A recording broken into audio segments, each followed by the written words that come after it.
Assalamualaikum warahmatullahi wabarakatuh. Bersama dengan saya Ervina Rahmawati, SST/MPH pada mata kuliah Kesehatan dan Gizi. Pada sesi pertama ini kita akan membahas terkait dengan mengenal zat gizi. Tujuan tutorial pertemuan pertama yaitu mahasiswa mampu memahami pengenalan zat gizi serta mampu menjelaskan zat gizi makro dan mikro. Mengapa perlu mempelajari ilmu gizi? Ilmu gizi didefinisikan sebagai ilmu yang mempelajari zat-zat dari bahan pangan yang bermanfaat bagi kesehatan, serta proses yang terjadi pada zat-zat tersebut sejak dikonsumsi, dicerna, diserap, sampai digunakan oleh tubuh hingga memberikan manfaat atau dampak terhadap pertumbuhan, perkembangan, dan kelangsungan fungsi tubuh manusia, serta faktor-faktor yang mempengaruhinya. Berdasarkan kebutuhannya bagi tubuh, maka zat gizi ini dibagi ke dalam dua bagian. Yang pertama adalah zat gizi makro dan zat gizi mikro. Kompetensi yang akan dicapai, yang pertama, menjelaskan jenis-jenis zat gizi mikro dan zat gizi makro. Kemudian menjelaskan fungsi masing-masing zat gizi dan interrelasi antar zat gizi. Kemudian menjelaskan kepentingan masing-masing zat gizi bagi tubuh dikaitkan dengan gangguan fungsi tubuh akibat kekurangan atau kelebihan zat gizi. Dan yang terakhir adalah menjelaskan jenis-jenis makanan yang merupakan sumber masing-masing zat gizi. Pokok bahasanya yang pertama mengenal zat-zat gizi makro dan yang kedua adalah mengenal zat-zat gizi mikro. Kegiatan belajar pertama mengenal zat-zat gizi makro, yaitu yang pertama adalah karbohidrat. Apa itu karbohidrat? Karbohidrat ini merupakan senyawa yang terbentuk dari molekul karbon, hidrogen, dan oksigen. Sebagai salah satu jenis zat gizi, fungsi dari karbohidrat itu adalah penghasil energi dalam tubuh. Tiap 1 gram karbohidrat yang dikonsumsi akan menghasilkan energi sebesar 4 kilokalori. Dan energi yang dihasilkan ini merupakan proses oksidasi atau pembakaran karbohidrat, kemudian akan digunakan oleh tubuh untuk menjalankan berbagai fungsi-fungsinya, seperti bernafas, kontraksi jantung dan otot-ototnya, serta juga untuk menjalankan berbagai aktivitas fisik, seperti olahraga atau juga bekerja. Jenis karbohidrat ada monosakarida, kemudian ada juga oligosakarida dan ada polisakarida. Fungsi dari karbohidrat itu sendiri yaitu fungsi karbohidrat sebagai pemberi rasa manis, kemudian penghemat fungsi protein, sumber energi utama bagi otak dan susunan saraf pusat, dan membantu pengeluaran feses. Setelah kita mempelajari tentang karbohidrat, zat gizi makro lainnya ada yang namanya adalah protein. Apa itu protein? Protein ini memiliki peran penting sebagai komponen fungsional dan struktural pada semua sel tubuh. Enzim, zat pengangkut, matrik intraseluler, rambut, kuku, jari mengandung komponen protein tersebut.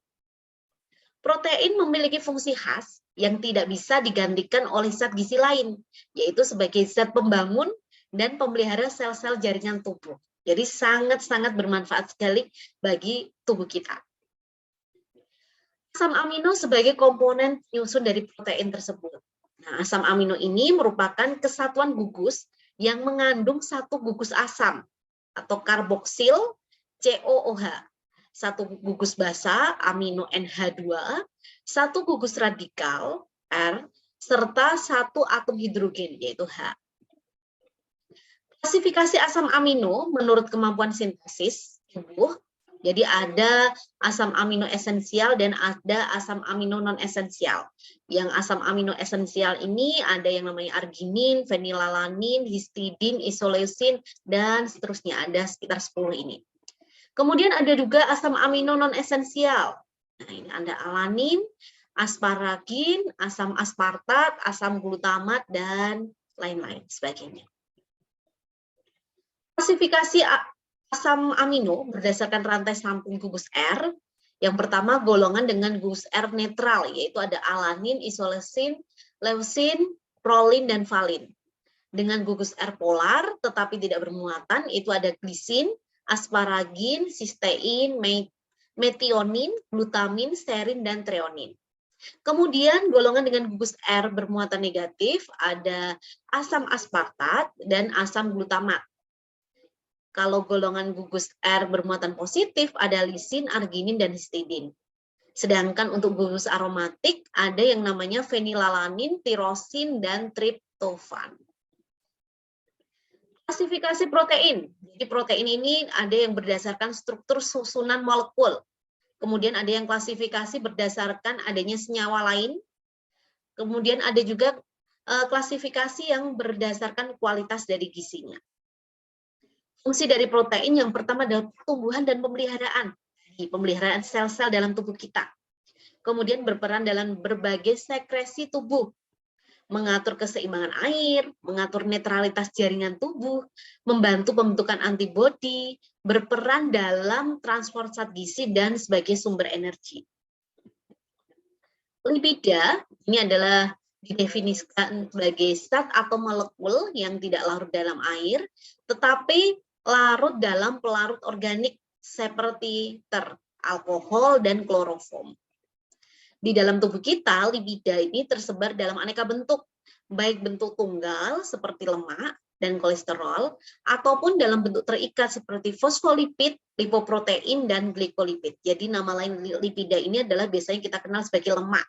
Gitu. Klasifikasi dari lipid, ada lipid sederhana, yaitu lemak netral, lilin, dan ester sterol. Kemudian ada juga lipida kompleks, yaitu fosfat, karbohidrat, dan protein.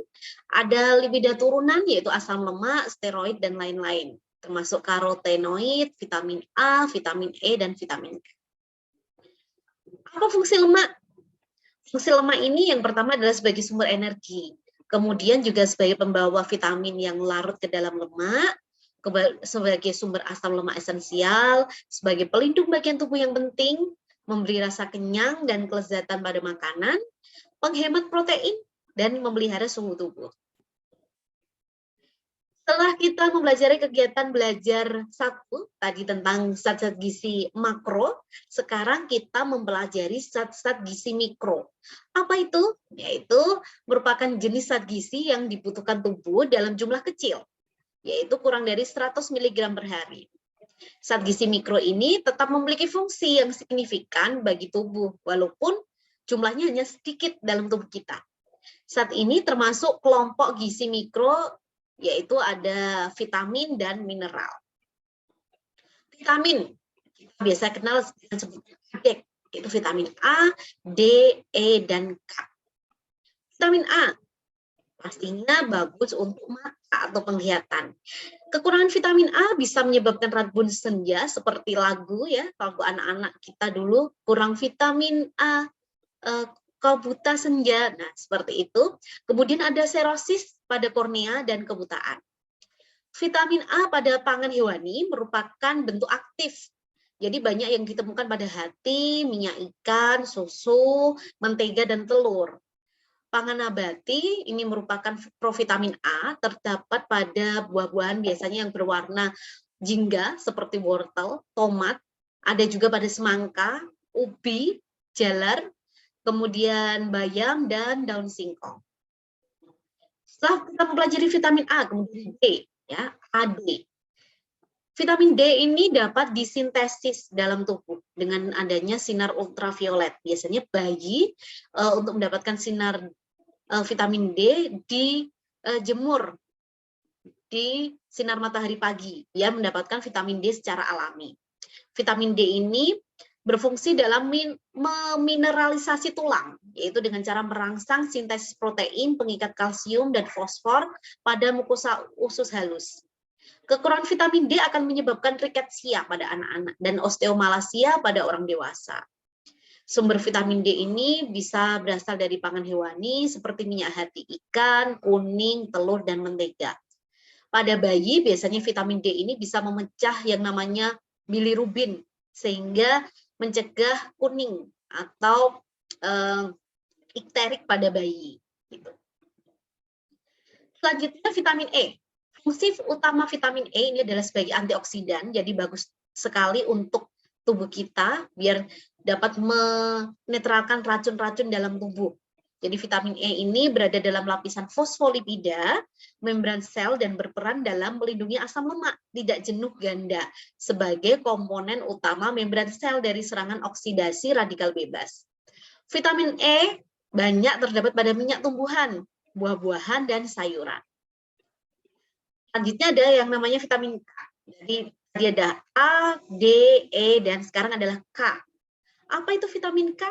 Vitamin K ini besar peranannya dalam proses pembekuan darah, sehingga dapat mencegah terjadinya perdarahan, terutama pada saat proses operasi.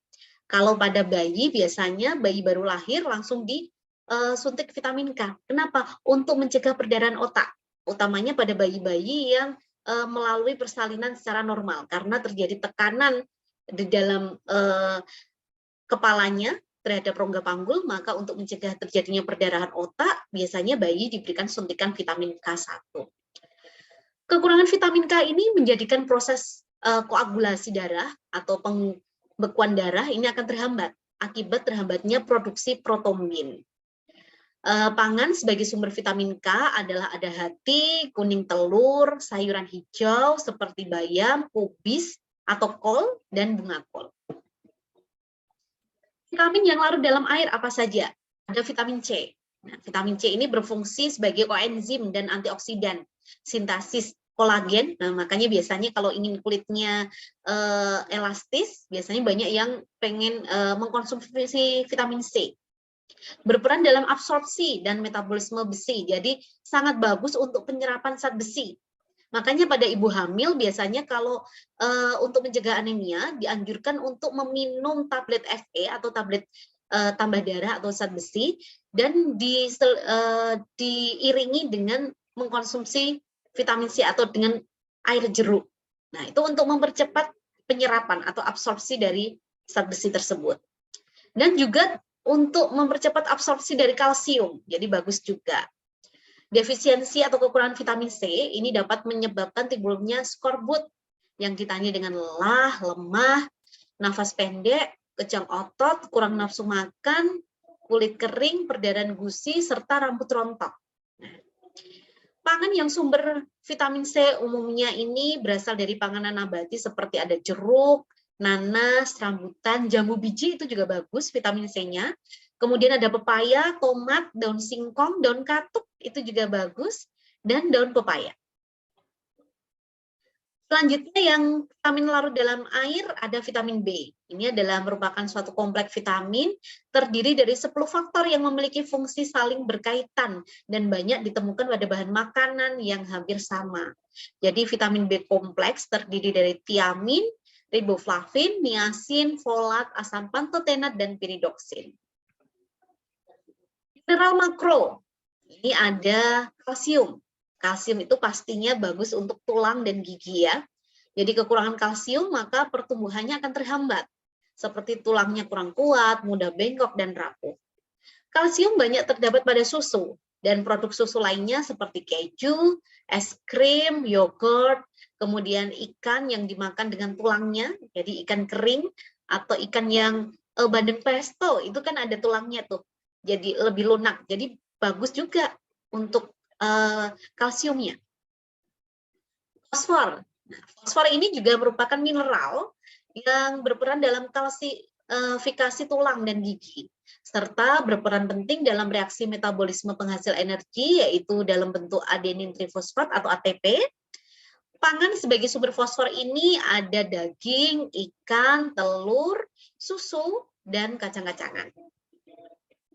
Selanjutnya ada yang namanya sulfur.